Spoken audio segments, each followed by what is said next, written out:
గడిచిన 5 ఏళ్ల కాలంలో సీతానగరం మండలాన్ని అన్ని విధాలుగా అభివృద్ధి చేశామని రాజానగరం ఎమ్మెల్యే జక్కంపూడి రాజా అన్నారు. సీతానగరం మండలంలోని పలు గ్రామాల్లో ఎంపీ అభ్యర్థి గూడూరు శ్రీనివాస్, ఎమ్మెల్సీ కావూరి శ్రీనివాస్తో కలిసి ఆయన ఎన్నికల ప్రచారం చేశారు.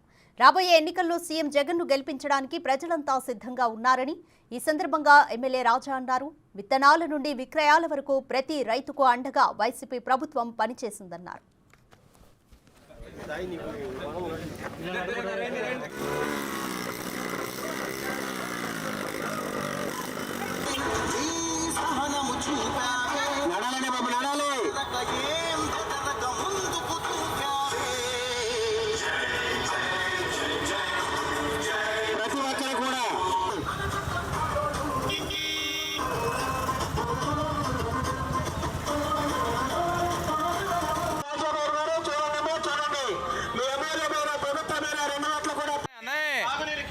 అట్లాగే